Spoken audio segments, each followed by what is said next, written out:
The rain had just begun to fall when Daniel Hayes finished mopping the marble lobby of Sterling Tower, a 60-story monument to glass, steel, and money. His reflection shimmered across the polished floor, a man in his late 30s, tired eyes but a gentle face, wearing a faded gray uniform and sneakers that had long lost their shine. He had worked as a janitor here for 4 years, invisible to the men in suits who passed by him every morning. To most, he was just another part of the background, unnoticed, unimportant, unseen. But Daniel was used to being invisible. Life had made him that way. At home, he was a father before anything else. His 8-year-old daughter, Lily, was his world. He packed her lunch, helped her with homework, braided her hair badly but with love. Every night, he told her stories about hope, stories where good men win, and kindness still matters. What Lily didn't know was that her dad's life had once been very different. Before tragedy hit, Daniel had been a mechanical engineer, a rising name in his firm, until the accident that took his wife, and with her, his will to dream. He left it all behind and started over. A mop, a bucket, a night shift. That's how he learned to survive. Across the city, high above the rain, billionaire Adrian Sterling sat alone in his penthouse, watching the skyline through the wall of glass. He had built empires, shattered records, and owned half the city. But when it came to his 7-year-old twins, Mia and Max, he had failed. Every nanny he hired quit within days. The twins were brilliant but uncontrollable, defiant, angry, and wild. Since their mother's death 2 years ago, they had shut out the world, refusing affection, rejecting care. Adrian had thrown money at the problem, the best psychologists, tutors, luxury schools, but nothing worked. And for the first time in his powerful life, he didn't know what to do. That morning, his assistant, Julia, entered his office cautiously. "Sir, the new nanny left," she said quietly. Adrian didn't look surprised. "How long this time?" he asked. 3 hours, she replied. He sighed and closed his laptop. "Get me another agency." "We've tried them all," Julia said. "Sir, maybe the kids need something different. Not another expert. Maybe someone who just cares." Later that day, Sterling Tower buzzed with its usual rhythm of business and ego.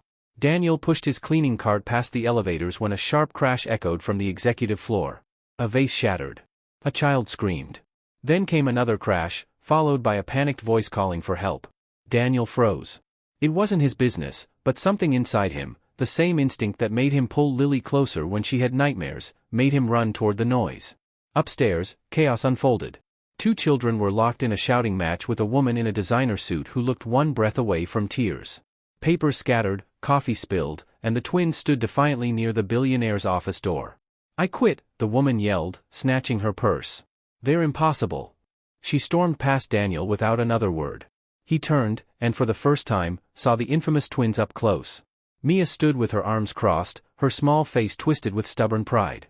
Max clutched a broken toy robot, glaring like he'd won a war.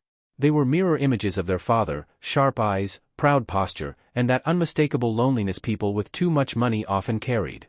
Daniel crouched slightly, meeting their eyes. "Hey," he said softly. "You okay?" Mia narrowed her eyes. "Who are you?" "Maintenance," he said with a small smile. "I clean up the messes people leave behind." "That's a lot of mess," Max muttered, glancing at the shards on the floor. Daniel chuckled, picking up a piece carefully. "Yeah. Looks like it." He didn't scold them or flinch. He just started cleaning, quiet, patient. The twins watched him, confused. No one ever stayed calm around them. After a minute, Mia asked, "Aren't you mad?" "Why would I be?" Daniel said, dropping another shard in the bin. "Everyone breaks sometimes." It was a simple line, but something in it made Mia look away, as if she didn't want him to see the sudden wetness in her eyes. Adrian appeared at the doorway just then, his expensive shoes clicking against the marble. "What's going on here?" His voice carried authority that made everyone freeze, except Daniel. He straightened, holding the trash bag. "Just cleaning up, sir." Adrian frowned. "Where's Mrs. Dalton?" "Gone," Mia said flatly. "She quit." Adrian's jaw tightened. "Again?" He ran a hand through his hair and turned to Daniel. "Thank you. You can go." Daniel nodded, ready to leave, but something made him stop. He glanced back at the twins, then at their father. "Sir, they're not bad kids," he said carefully. "They're just hurting." Adrian's eyes flashed. "You have no idea what they are," he said sharply. Daniel met his gaze steadily. "Maybe. But I know what it's like to lose someone and not know how to talk about it." The silence that followed was heavy. Adrian looked at him, really looked, and for the first time saw not a janitor, but a man who understood. That evening, Daniel returned home to Lily. He made her dinner, tucked her in, and sat by her bed until she fell asleep. But his mind kept drifting back to those twins, their anger, their eyes, their silence. He didn't know why he cared, but he did. Maybe because once, Lily had looked at him the same way, lost, scared, pretending to be strong. The next morning, when he clocked in, the HR manager was waiting for him. "Mr. Hayes, Mr. Sterling wants to see you," she said. Daniel blinked. "Me? Why?" She smiled nervously. He didn't say. Upstairs, Adrian stood behind his desk, unreadable. "You said something yesterday," he began. "About my kids." Daniel nodded slowly. "I just said they're not bad. Just, broken a bit." Adrian exhaled. "You have a daughter, right?" "Yes, sir." "Then you know kids. More than most people who've taken this job. I'll be blunt, I need someone who can keep them safe. Someone they'll listen to. Every professional I've hired failed. Maybe," he hesitated, which for him was rare. "Maybe they need someone real." Daniel stared, stunned. "Sir, I'm a janitor." I don't care what your job title is," Adrian cut in. "I care that when they yelled, you didn't yell back. You didn't walk away. Everyone else did." And that was how it began. By the end of the day, Daniel found himself walking into the billionaire's mansion, his old uniform replaced by a casual shirt and a heart full of uncertainty. The twins glared at him from the staircase like two little guards daring him to try. "Hi," Daniel said, forcing a smile. "Guess we'll be hanging out for a while." No one answered. He just sat on the floor, unpacked a box of puzzles, and started building quietly. 10 minutes later, Max came closer. Then Mia. By the time the sun dipped below the glass walls, 3 figures sat on the carpet, 1 janitor, 2 children, silently building a castle out of cardboard and tape. And from the hallway, Adrian watched, his throat tightening. For the first time in years, the twins were laughing. Not loud, not much, but enough to make the billionaire realize something money had never taught him. Sometimes, the richest people are the ones who've lost everything, and still choose to care. The next morning in the Sterling mansion felt different. The air wasn't thick with shouting or the sound of breaking things. Instead, there was quiet curiosity, the kind that follows the first drop of rain after a long drought. Daniel woke up early, dressed neatly, and arrived before sunrise. He stood in the massive foyer for a moment, looking around the marble and glass palace that felt more like a museum than a home. Everything gleamed, except the hearts of the people living inside it. He found the twins in the breakfast hall, where 2 plates of untouched pancakes sat on fine china. Mia was drawing something on her napkin with a butter knife, Max was silently stabbing a strawberry with his fork. Neither looked up. "Morning," Daniel said softly. No answer. He smiled anyway. "Looks like your pancakes are scared.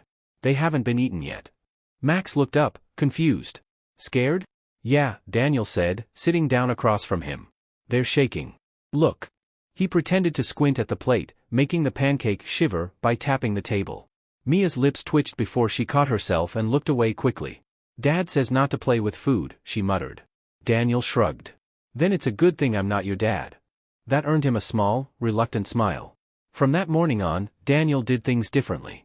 He didn't try to teach or fix them, he just showed up. When they refused to eat breakfast, he cooked scrambled eggs in the kitchen himself and told them they could join only if they wanted. When Max broke a vase, Daniel didn't yell, he handed him glue and said, "Let's see if we can fix it." When Mia had nightmares, he stayed in the hallway until she fell asleep again, humming a lullaby he used to sing to Lily. Slowly, walls began to crack. Max started following him around, curious about the janitor tricks. Daniel taught him how to clean glass so clear you could almost walk through it. Mia, who rarely spoke, began sitting near him when he read stories to Lily over video calls at night. She would pretend not to listen, but Daniel noticed the way her eyes softened when Lily giggled on screen. One afternoon, the twins asked if they could meet her. "Lily?" Daniel smiled. "She'd love that." He brought Lily to the mansion the next weekend. The moment the kids met, something magical happened, laughter filled the house. They built blanket forts, played hide and seek, and ran through hallways that had been silent for too long. Adrian, returning from a business meeting, stopped in shock when he heard the sound. For years, his mansion had echoed with silence. Now, it was alive. From the doorway, he watched Daniel kneel on the floor, helping the kids build a tower out of cereal boxes. The billionaire, who once believed love could be bought, stood frozen, because the janitor who had nothing seemed to have everything he'd lost. That night, Adrian invited Daniel to his study. It was a room lined with books no one read anymore. "You've done more in a week than doctors and teachers did in 2 years, he said quietly. "How?" Daniel leaned back in his chair. I stopped trying to make them behave, he said. I just listened. Adrian looked down, his voice breaking slightly. Their mother used to say that too. That I didn't listen enough. He rubbed his temples, eyes tired. I don't know how to reach them, Daniel. I try, but they look at me like I'm a stranger. Maybe stop being the boss, Daniel said gently. Be their dad instead. The billionaire looked up, startled by the simplicity of it. The next day, Adrian did something unthinkable for a man like him. He cleared his schedule. He took the twins to the park, awkwardly at first, sitting stiffly on the bench as Daniel pushed the kids on swings. But soon, something shifted. Max dared him to climb the slide. Mia asked him to race. For the first time in years, Adrian laughed, really laughed, as the three of them tumbled onto the grass. Daniel stood a few steps away, smiling quietly. He didn't interfere. He didn't need to. Days turned into weeks, and the transformation was visible. The twins no longer feared bedtime. They talked about their mother, cried sometimes, but they talked. Adrian started joining dinner without his phone. Even the mansion staff whispered about how the atmosphere had changed, lighter, warmer, human. But then came the storm. One night, Daniel received a call from the hospital. Lily had fallen from the school stairs and was in critical condition. He left the mansion without a word, driving through rain and red lights until he reached the ER. Hours passed in blur. Surgery. Monitors. Fear. He sat outside the room, head in his hands, praying to a God he wasn't sure still listened. Meanwhile, at the mansion, Adrian noticed the twins waiting by the window. Where's Daniel? They asked. When he didn't answer, Mia whispered, he wouldn't just leave. Something about her certainty broke Adrian's heart. He called his driver and said, get me the hospital list. When he arrived, he found Daniel in the corridor, soaked and exhausted. What happened? My daughter, Daniel said, voice trembling. She fell. They don't know yet. Without hesitation, Adrian placed a hand on his shoulder. Come on, he said. Let's wait together. They sat in silence until the doctor came out. She's going to be okay, he said finally. But she needs rest. Daniel exhaled shakily, tears falling. Adrian didn't say a word, he just sat beside him.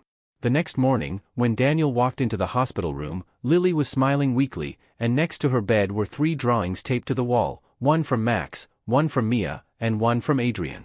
The billionaire had brought them all. For a moment, Daniel just stood there, speechless. Over the next week, the roles reversed. Adrian stayed by Lily's side while Daniel recovered from exhaustion. He brought food, kept the twins company, and handled hospital bills without saying a word. When Daniel protested, Adrian smiled. You gave my kids their father back. Let me do something for yours. Months later, when Lily was fully recovered, Adrian made an announcement that shocked everyone. He promoted Daniel, not as a janitor, but as the director of family development in his charity foundation. The title didn't matter to Daniel. What mattered was what Adrian said next. You taught me what my money couldn't buy, how to love again. You reminded me that kindness isn't weakness. It's the only strength that matters. The twins ran into Daniel's arms, hugging him tightly. Promise you won't leave, Mia whispered. He smiled. Never. Family doesn't walk away. As the camera of life pulled back, a mansion once cold now glowing with warmth, Daniel stood with his daughter and the billionaire's family, no longer divided by status or sorrow, but connected by something far rarer, heart. The janitor who had lost everything had become the man who gave others everything they needed. And that, perhaps, is the real kind of wealth.